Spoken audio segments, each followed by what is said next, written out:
ये कोई gangs of Wasseypur या मिर्जापुर का सिनेमाई दृश्य नहीं है। ये बिहार है साहब, बिहार। वो बिहार जहां असल जिंदगी में अपराधों की एक खौफनाक सीरीज चल रही है। बड़े बड़े ओटीटी प्लेटफॉर्म वाले भी इन दिनों बिहार को देख के शर्म से शर्मसार हो रहे हैं। पटना के पारस अस्पताल में जो कुछ हुआ है वो कोई क्राइम थ्रिलर से कम नहीं है। वह स्थान जहाँ मरीजों की जान बचाने की कस्में खाई जाती है। वहां पर 5 बदमाश आते हैं फिल्मी स्टाइल में, बिना मुंह ढके, बिना बंदूक छिपाए। ना उन्हें आने वक्त कोई रोकता है, ना जाते वक्त कोई रोकता है। सीधे कमरा नंबर 209 में घुसते हैं और 25 सेकंड के अंदर गोलियों के रदराहट से पूरे अस्पताल को हिला के रख देते हैं। ऐसा दृश्य बस फिल्मों में दिखाया जाता है, लेकिन ये एक हकीकत है बिहार की, जो चीख चीख कर ये साहब इन दिनों बिहार में कत्ल करना कोई बड़ी बात नहीं है।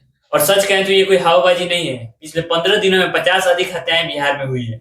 यानी एक दिन में 3 आदमी बिहार में लुढ़क जाता है। इस मानसून में बिहार में पानी कम और खून ज्यादा बह रहे हैं।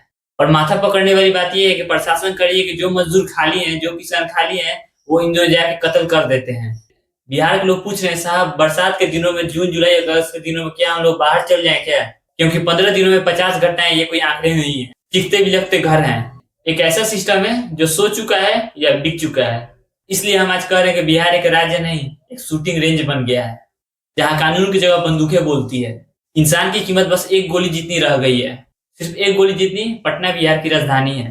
वो बिहार जहाँ प्रशासन और सत्ता का गढ़ हुआ करता था, आज वो अपराधियों के हवाले हो चुका है। अस्पताल के आईसीयू में दिन दहाड़े गोलीबारी करना ये एक जीता जागता डरावना उदाहरण है। 5 शूटर फिल्मी स्टाइल में अस्पताल में घुसते हैं और एक चंदन मिश्रा नामक अपराधी दिन दहाड़े मौत के घाट उतारकर बाहर निकल जाते हैं। और सीसीटीवी कैमरा में ये सब कैद होता है। दुखद बात यह है कि ना उन्हें कोई आते वक्त रोकता है, न जाते वक्त कोई रोकता है।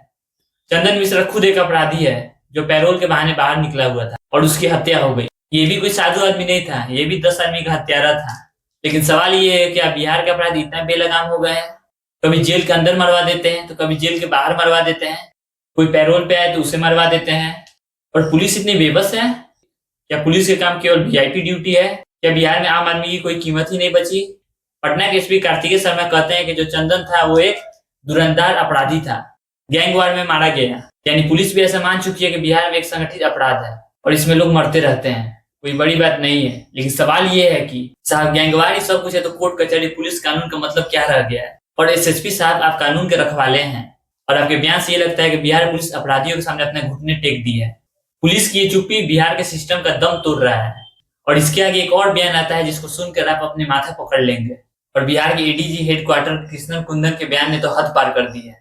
वो कह रहे हैं कि भाई साहब, मई जून के महीने में बिहार के किसानों के पास कोई काम नहीं होता है, इसलिए अपराधी घटनाएं बढ़ जाती है। मतलब सच कहें तो इससे ज्यादा बेतुका, अपमानजनक और शर्मनाक बयान कोई हो ही नहीं सकता। किसान जो बाढ़, सूखा, कर्ज, आत्महत्या से जूझकर देश का पेट पाल रहा है, एडीजी उसे सीधे सीधे हत्यारा कर रहे हैं। अरे साहब, अपराध का कारण ढूंढना है तो सिस्टम की नाकामियों को ढूंढिए। अपनी बेचारगी देखिए, बेरोजगारी देखिए, करप्शन देखिए, संगठित माफियाएं देखिए। आपने तो अपना बिल किसानों के ऊपर फाड़ दिया और जनता ये सवाल पूछ रही है, अगर साहब जून जुलाई में ये होगा तो हम लोग क्या करें? आप बोल दो कि 4 महीने घुमाते हैं। हाल की इस दिन बिहार सरकार और बिहार पुलिस कुछ आंकड़े दिखा रही है। अब 2 चीज होती है इसमें, हकीकत या रियलिटी, और दूसरा होता है परसेप्शन। परसेप्शन जो आंकड़ों के अनुसार बनाया जाता है और रियलिटी जो रोज दिखाई देता है। बिहार सरकार ये वादा कर रही है कि इस साल घटनाएं बहुत कम हुई है, लेकिन जो हमें घटनाएं डेली बेसिस पे देख रही है, इससे लग नहीं रहा है घटनाएं कम हुई है। ऐसा देख के लग रहा है कि आंकड़ों से सच्चाई बहुत दूर दूर तक है। एनसीआरबी के आंकड़ों के अनुसार ये कहा जा रहा है कि बिहार में घटनाएं कम हुई है, लेकिन हकीकत ये है कि 2025 में जनवरी से लेकर जून तक 10,376 हत्याएं हुई है, जो औसत प्रति माह 29 हत्याएं हैं। और बीते 17 दिनों में 50 से अधिक हत्याएं हुई है। यानी हर दिन बिहार में 3 आदमी मारा जा रहा है। लेकिन पुलिस कह रही है कि पिछले साल की तुलना में इस साल स्थिति बेहतर है। यही सब देख के लगा कि चलिए हम भी कुछ आंकड़ा आपको दिखाते हैं।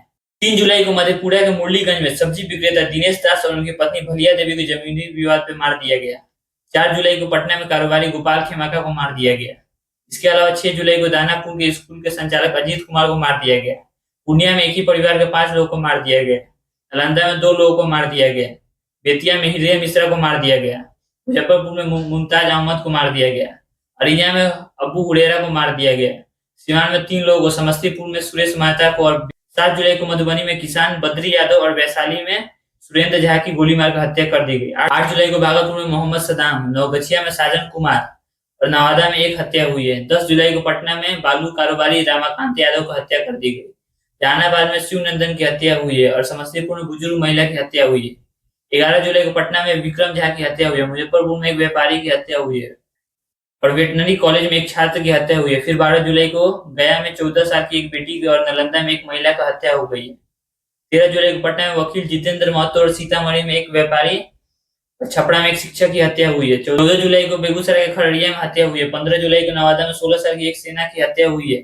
अब ये हत्या लगातार हो रही है। अब ये हत्याएं आपको देखकर लग रहा होगा बस गरीब लोग की हत्याएं हुई, लेकिन ये गलत बात है।